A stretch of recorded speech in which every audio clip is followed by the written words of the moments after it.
pradžių visi suglumę, bet paskui kiti vaikai ima trepsėti ir ploti. Mokytojai supranta, jog negali nieko drausti, nes akivaizdu, kad mums labai smagu. Net ponia Tonbul, mūsų griežtoji gamtos mokslų mokytoja, linksi galvą į muzikos taktą, o kai kurie vyresni mokiniai net ima šokti. Nuo pūtimo ir juoko man įskaustas skruostus. Atrodo, visiems patinka mūsų pašėlės pasirodymas. Tik niekur nematyti Mardžios. Tai kurgi ji? Išgirdusi duslų garsą atsigręžiu. Mardžia apsiavusi Jokūbėlio riedučius ir užsikabinusi ant kaklo tūbą.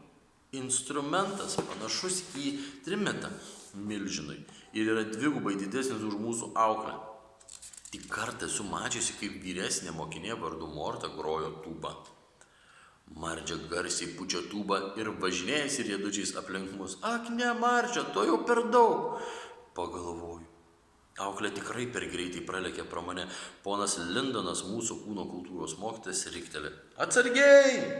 Kai Mardžia prazvimbė pro jį.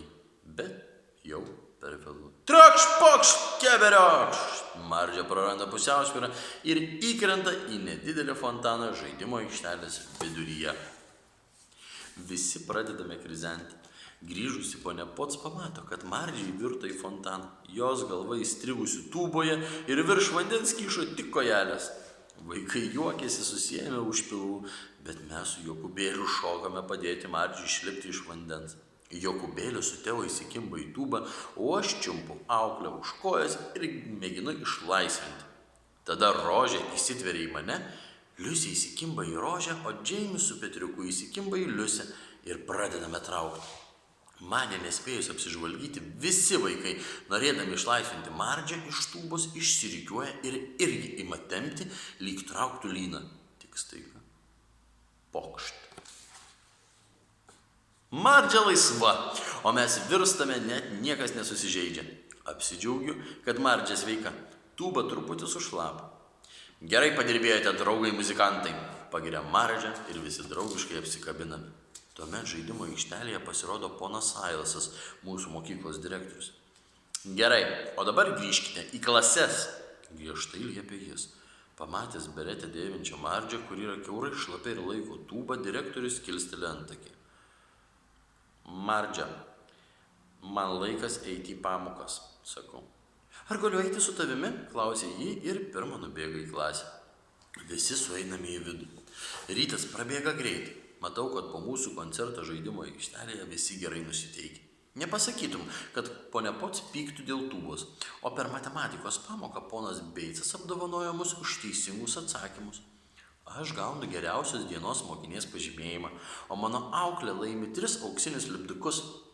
Per pertrauką Mardžia žaidimo aikštelėje moko Jonuką, Teo, Džoką ir Petriuką važinėti riedučiais. O per kūno kultūros pamoką Mardžia įtikina ponę Lindoną, kad su muzika mėtyti ir gaudyti kamuolį daug smagiau. Pasirodo, klausydamasi garsaus Mardžiais dainavimo, aš visada saugau kamuolį. Bet kartą iš tikrųjų džiaugiuosi kūno kultūros pamoka. Per menų pamoką Mardžia pasiūlo baigti piešti autoportretus užrištomis akimis. Jau maniau, ponas Brokas tikrai supyks, kai Elė atsitiktinai ėmė piešti ant Andriuko megztinio, o Džeimis apvertė žalių dažų indelį. Bet pamokai baigiantis mokytojas sutinka, kad visų autoportretai atrodo tikrai neįprastai ir šis pratimas išlaisvino mūsų kūrybingumą. Su Mardžia mokykloje daug smagiau. Dzin! Atėjo pietų pertrauka. Sutvarkome menų klasę, pasiimame pietų dėžutės ir keliaujame pietauti. Man beeinant į savo klasę, Jokūbėlis staiga atsiduria šalia. Ponia Pot sakė, kad galiu pietauti su tavo klase, nes gražiai elgiausi per repeticiją. Matau, kad broliukas labai džiaugiasi galėdamas vėl susitikti su mūsų aukle. Įėję pro duris pamatome Mardžią sėdinčią ant grindų pačiame viduryje. Jokūbėlis pribėga jos apkabinti. Mūsų klasės auklėtojas ponas Geilas atrodo truputį nustebęs, bet vargu ar kam prieštaraus. Ar galėtumėte prižiūrėti vaikus, kol pietausiu mokytojų kambaryje? Klausė jis Mardžias. Žinoma, sutinka šį ir plačiai nusišypso Jokūbėlį. Kai susėdame aplink ją ratu, Mardžia iš rankinės išsitraukė pietų dėžutę ir didelį šaukštą. Rūmuose turėjome maisto ragautoją. kurio darbas buvo prižiūrėti, kad niekas nenunuodytų karaliaus ir karalienės. Viltingai nusišypso ji. Visi džiaugiasi dalindamiesi su Mardžia savo pietumis. Vienas kąsnelis jonuko sumuštinių su uogiene. 2 šaukštai Saros makaronų per šalti, pusė rožės ir riešutų sviesto ir obuolio, skanumėlis. Visi Elės žuvų piršteliai, gardumėlis. Mardžia pasitrina pilvą ir atsidūsta. Rūmuose po pietų visada nusnūsdavome. Juk hercogienė irgi gali pavargti. Mardžia pasirašo ir patogiai įsitaiso ant sėdmaišio mūsų bibliotekėlės kampe, šalia savo tūbos. Ar paskaitysite man knygą?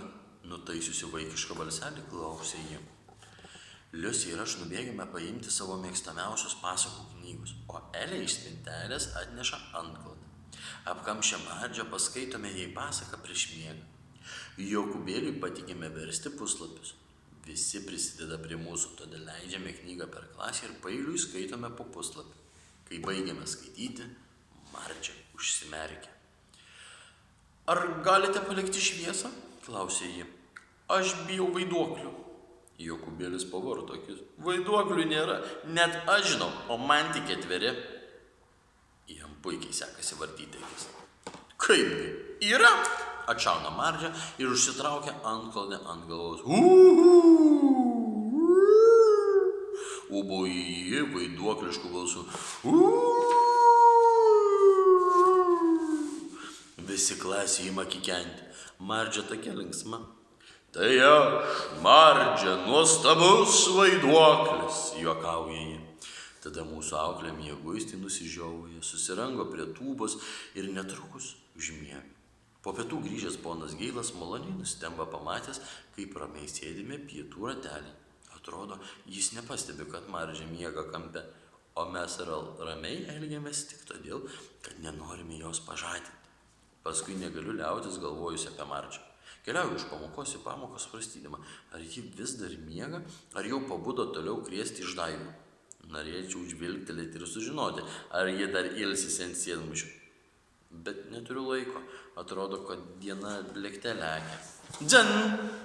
Tai skambutis skelbiantis, kad šiandien pamokos baigėsi. Prie mokyklos vartų manęs laukia mamytė, tėvelis ir Jokūbėlis. Jemima, kaip tu šiandien sekėsi mokykloje? Klausė tėvelis. Šiandien pučiau trimitą, giriuosi, o per kūno kultūros pamoką visus kartus sugavau kamuolį. Jokūbėlė, o kaip tau sekėsi per repeticiją? Klausė mamytė mano mažojo broliukų. Ji truputį sunerimusi, nes paprastai pirmadieniais Jokūbėlis skundžiasi visą kelią namo nuo mokyklos iki namų. Man labai patiko repeticija, džiaugiai atsako Jokūbėlis. Mardžia išmokė mane groti trikampiu, o pane pats pasakė, kad jei man tai patinka, galėsiu juos skambinti ir kitą savaitę. Mardžia buvo mokykloje? Nustebusi teiraujasi mamytė. Ta akimirką išgirstu pažįstamą garsą ir visi grįžtelėme pažiūrėti. Mardžia eina iš mokyklos su tūba ant kaklo ir labai garsiai ją pučia. Paskui auklė plačiai mums nusišypso. Išpučiau iš jos visą vandenį, praneša ji. Pone Pot sako, kad galiu groti su mokyklos orkestru, tik iš pradžių man reikia truputį pasipraktikuoti namie. Susižavėjusi pasakoja ji. Mamytė ir tėvelis žiūri vienas į kitą, o mudu su Jokūbėliu prapliumpame juoku. Kur mano žirgas ir karieta, parvešintys mane namo? Nekaltai klausia Mardžia. Labai juokinga Mardžia, atsako tėvelis, rodydamas į mūsų seną mėlyną mašiną. O tada atidaro užpakalinės dureles, žemai nusilenkia ir sušunka. Jūsų karališkoji didenybė, karieta paruošta. Imu krizenti. Atrodo, Mardžia visus skatina juokauti. Merci, oriai tarė ji. Prancūziškai tai reiškia ačiū. Paaiškina mūsų auklė, kai visi susigrūdame į vidų. Mes su Jokūbėliu ir Mardžia jaukiai įsitaisome ant užpakalinės sėdynės. Mamytė ir tėvelis klausinėja apie prabėgusią dieną ir aš visą kelią iki namų šypsausi. Kas galėjo pamanyti, kad ir mūsų auklę teks pasiimti iš mokyklos? Mardžia tikrai nėra paprastas suaugęs žmogus, bet man ji pati geriausia auklė visame dideliame pasaulyje.